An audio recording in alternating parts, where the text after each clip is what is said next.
गरीब बुढ़िया की खीर का जादू। एक समय की बात है, एक गांव में एक गरीब बुढ़िया रहती थी। वह पूरी तरह से अकेले रहा करती थी। उसका कोई भी नहीं था, ना बाल बच्चे, ना कोई रिश्तेदार। सुबह शाम लोगों के छोटे मोटे काम किया करती थी, जिसके बदले लोग उसको पैसों, अनाज या खाने पीने का सामान दे दिया करते थे, जिसको खा पीकर वह अपना जीवन बिताया करती थी। वह अपने जीवन में पूरी तरह से संतुष्ट थी। उसे भगवान से किसी प्रकार का कोई गिला भी नहीं था। दूसरों के सामान के कारण बुढ़िया का घर पूरी तरह से सामानों से भरा हुआ था। एक बार की बात है, वे अपने घर को खोलकर घर के सामान को धूप दिखा रही थी। उसी समय वहां से दो चोर जा रहे थे। जब उन्होंने देखा कि बुढ़िया के घर में तरह तरह का सामान भरा हुआ है, तो उन्हें बड़ा लालच आया और वे सोचने लगे कि इस घर में तो बुढ़िया अकेली रहती है, क्यों ना हम आकर इसके घर को ही साफ कर दे। माना कि सामान पुराना है, लेकिन कुछ तो पैसा मिलेगा और यह बुढ़िया अकेली हमारा कुछ बिगाड़ भी नहीं पाएगी। चोरों ने बुढ़िया के घर को अच्छी तरह से देख लिया और समझ लिया कि उन्हें किस तरह से बुढ़िया के घर की सफाई करनी है। उसके बाद चोर अपने घर वापस चले गए। बुढ़िया बेचारी को सपने में भी यह ख्याल नहीं आया कि उसके घर में भी कभी कोई चोरी हो सकती है, क्योंकि उसके घर में तो खुद के उसके कपड़े तक नहीं उसके थे। सब कुछ गांव वाले उसे दिया करते थे, जो वह अपने घर में रख लेती थी। खैर, कुछ दिन बीत गए और एक दिन रात में चोर अपने दो साथियों को लेकर बुढ़िया के घर पहुंच गए। कमाल की बात यह थी कि उस दिन सरपंच ने बुढ़िया को चावल, दूध और चीनी दी थी और बुढ़िया बहुत खुश थी। बुढ़िया ने खुशी खुशी अपने लिए खीर बनाई और खीर बनाकर वह उस खीर को चूल्हे पर रखकर सोचने लगी कि अभी तो खीर बहुत ही गर्म है, जबकि थोड़ी ठंडी हो जाएगी तब आराम से खाऊंगी। और अपने बिस्तर पर लेट गई और खीर के ठंडा होने का इंतजार करने लगी। लेटे लेटे उसे नींद आ गई और वह सो गई और जोर जोर से खर्राटे लेने लगी।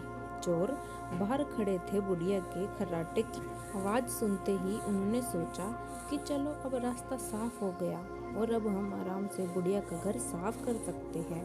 वह सब जल्दी जल्दी आकर बुढ़िया के घर में सामान तलाशने लगे, परंतु कमाल की बात यह थी कि उन्होंने जो देखा था वह बिल्कुल गलत था। बुढ़िया घर तो सामान से भरा हुआ था, किंतु एक भी सामान साबुत नहीं था। हर सामान टूटा फूटा, पुराना और खराब था। यह चोर बड़े दुखी हो गए और बुढ़िया को गाली देने लगे। वह बोले, देखो कितनी दुष्ट बुढ़िया है, आराम से सो रही है और हम बेचारे इतनी मेहनत कर रहे हैं। तभी दूसरे चोर की नज़र चूल्हे पर रखी खीर पर पड़ी। गरम गरम खीर को देखकर चोर ने कहा, चलो बुढ़िया के घर कुछ और नहीं मिला तो कम से कम खीर तो है, और वह उसको खाने लगे।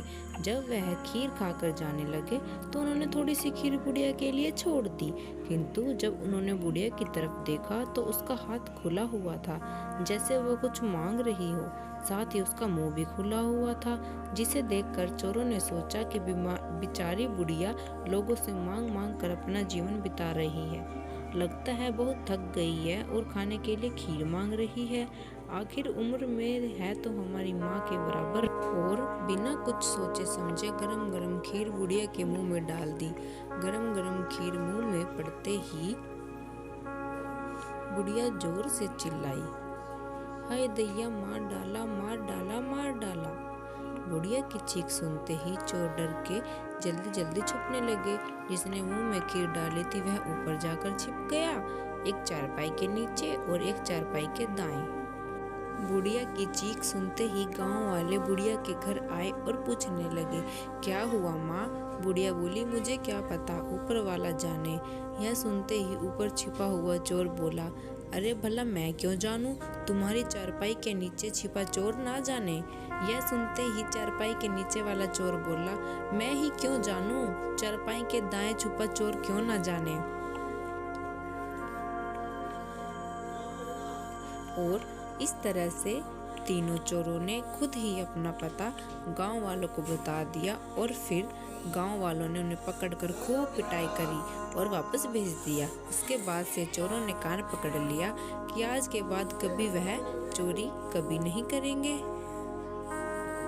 मोरल ऑफ द स्टोरी, हमें इस कहानी से यह शिक्षा मिलती है, चोर चाहे जितनी भी कोशिश करे अपने आप को छुपाने की, लेकिन वह फिर भी पकड़ा जाता है। इसीलिए हमें कभी चोरी नहीं करनी चाहिए और अपने बच्चों को भी यही सीख देनी चाहिए। ऐसी ही और कहानियाँ देखने के लिए चैनल को प्लीज़ लाइक करें, शेयर करें और मेरे चैनल को सब्सक्राइब ज़रूर करें। और साथ में जो ये येलो कलर की घंटी है इसे भी दबाएं। और यह कहानी देखने के लिए धन्यवाद।